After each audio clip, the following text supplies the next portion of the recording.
Alô galera, Vasco Análise aqui, Marcelo falando. Bom, 3 pontos hoje, né? Importante para falar, né?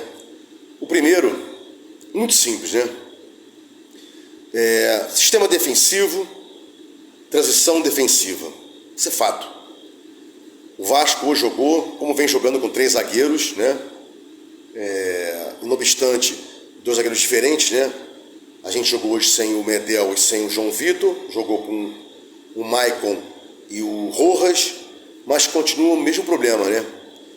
Um buraco na entrada da área, porque os 3 zagueiros, eles entram na área e o volante não acompanha, ou os volantes não acompanham, né? Então fica um buraco entre os zagueiros que entram e os volantes. 3-4-3, Galdames tentando criar, ao invés do Payet, espetado na esquerda. Então ficou o seguinte: 3 zagueiros que entravam muito na área, só o Zé Gabriel marcando mesmo, o Galdames tentando balançar um pouquinho para criar alguma coisa, fazendo a ligação, tentando fazer, né, que a gente não teve ligação, transição ofensiva não teve, né, na frente Payet, Verratti, David. Muito falho esse esquema do Vasco no 3-4-3. Talvez, não, tenho certeza, um 3-5-2 com o Payet jogando como meia clássico, como 10, articulando as jogadas. Payet o tempo inteiro pelo tempo, espetado na esquerda, e no segundo tempo, logo depois que o Zé Gabriel saiu, entrou o Cocão, ele baixou um pouco para tentar criar, né? E aí quem viu o jogo assim, 4-2, Vasco venceu fácil, não foi fácil, né? O Botafogo teve muito mais posse de bola, muito mais articulações, né? E o Vasco viveu de momentos, nesses momentos conseguiu fazer lá o primeiro gol, uma jogada que o Payet, nesse momento, estava como 10 praticamente, deu 3 dedos para o Galdames, que chutou e conseguiu fazer o gol, né? E depois o Vasco começou a jogar um pouquinho melhor, mas friso, sempre com um buraco no meio de campo.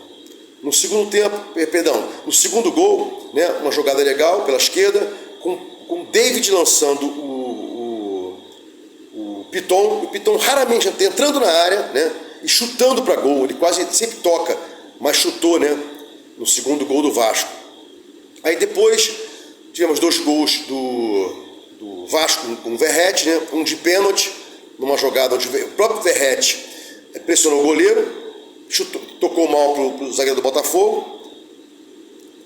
O nosso atacante foi em cima da jogada e conseguiu pegar a bola e sofreu o pênalti, né? E o quarto gol, aquela jogada também bacana com o Verratti, né?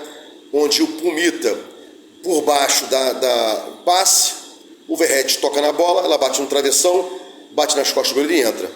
Mas o que eu queria dizer aqui, né? Transição defensiva ruim, buraco na entrada da área, né? 3 zagueiros, 2 zagueiros diferentes, né? Já falei, a gente não jogou com o João Vitor e o Medel que vem jogando, foi o Maicon e o Rojas, tem que ter treinamento, e tem um buraco no meio de campo entre os 3 zagueiros e o primeiro volante. Há um buraco ali, e o Galdames, mais como segundo volante, bem avançado, para tentar municiar na transição ofensiva, ou no jogo posicional. O Payet, que jogou o tempo inteiro praticamente no primeiro tempo, e um pouquinho do segundo como espetado na esquerda, o Verratti e o David, né? Então tem que corrigir isso aí. Tem uma falha grotesca entre a zaga, que entra muito na área, e o primeiro volante e o segundo volante, que não acompanham. Eles ficam mais no meio de campo, e tem aquele buraco ali que o Botafogo chutou, tabelou, né? Infiltração nas costas do Piton, nas costas do Pumito, do Paulo Henrique. Então foi uma farra, né? Uma farra terrível. Segundo ponto que eu queria falar é o seguinte: vendo aí a mídia tradicional e também os youtubers, né, dizendo que o Léo Jardim demorou a pular naquela bola no ângulo. Pelo amor de Deus, né, cara? Como eu falei aqui, né? Os zagueiros entram na área, tem um buraco entre o Zé Gabriel e os zagueiros, e ali o jogador do Botafogo tabelou, recebeu na frente, chapou da entrada da área, no ângulo esquerdo do goleiro, né, a queima-roupa, e o tal do Dieguinho, futebolaço, abriu a boca e falou que esperava mais do Léo Jardim, que podia ter ido na bola com mais não sei o quê, nem se ele tivesse asas, ele pegaria essa bola, né? Foi uma falta praticamente, a bola chegou a quase parar na tabelinha, mandou no ângulo, não tem como pegar uma bola dessa, né? Pelo amor de Deus. Chega a ser uma covardia, uma pilantragem dizer que o Léo Jardim falhou, o que poderia ter pulado na bola, não sei o quê, demorou a pular. Não tem como a queima-roupa ali, sabe para onde a bola vai. Talvez se fosse Léo Dinar, né, Mandinar, né, Léo Dinar Jardim, ou melhor, Léo Dinar Jardim, alguma coisa assim, poderiam ter visto a jogada e pular. E mesmo que ele tivesse, né, a convicção que a bola ia no ângulo, no canto superior esquerdo, não chega naquela bola, é impossível chegar naquela bola. Então, Dieguinho, futebolaço, pega leve, irmão. Você fala aí que jogou no Vasco, jogou em times, não sei o quê, tá bom, mas você não foi goleiro, não tem a menor noção do que é ser goleiro, tentar pegar aquela bola lá no ângulo, jogada pelo atacante do Botafogo, indefensável, né, para o Léo Jardim, pelo amor de Deus. E para concluir esse vídeo aqui, para não ficar muito extenso, né, 4-2, parece que foi uma goleada, o Vasco jogou, dominou, não sei o quê, massacrou, nada disso. O Vasco deu sorte nas jogadas, né? Primeiro gol do Galdames, um belíssimo passe do Payet, achando o Galdames em projeção, né? Olha o que eu disse, né? O Galdames subindo muito, deixando um buraco ali, né? Só o Zé Gabriel marcando. O segundo gol, uma tabelinha do David com um piton de casquinha no canto. Depois o Verratti batendo o pênalti, né? E depois o Verratti pegando uma jogada do Pumita na frente, em projeção, bate no travessão, nas costas do goleiro, gol, né? Mas a gente não tem meio de campo ainda. A gente jogou contra o Flamengo, contra o Fluminense e com o Botafogo sem meio de campo. Ou o Ramon Dias coloca, ou o próprio Payet vai jogar espetado na esquerda, né? Lá isolado, como se fosse o terceiro homem de ataque, né? Junto com o Verratti e o David, e é pouco. Só o Galdames não dá para articular. Está provado. Foi assim com o Botafogo hoje, já foi assim contra o Fluminense. Ah, mas o Vasco jogou muito melhor que o Fluminense, jogou muito bem contra o Flamengo, jogou muito bem contra o Botafogo, mas falta a articulação, a bola rodar no meio de campo, a infiltrações, profundidade que a gente não tem, o Botafogo teve, né? Nas costas do Piton e nas costas do Paulo Henrique.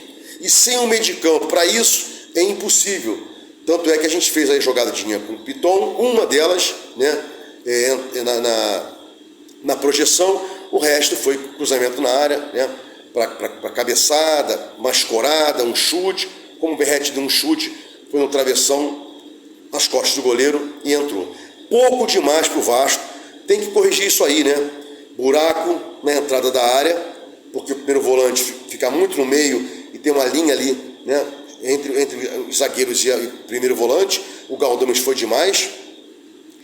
E na transição defensiva, o zagueiro do meio, ou ele vai, ficam os dois atrás, ou os dois vão e ele fica atrás. Não pode ser uma linha de três, tem que ter alguém na cobertura. Ou um indo e dois na cobertura, ou os dois indo e um na cobertura. Isso é fato.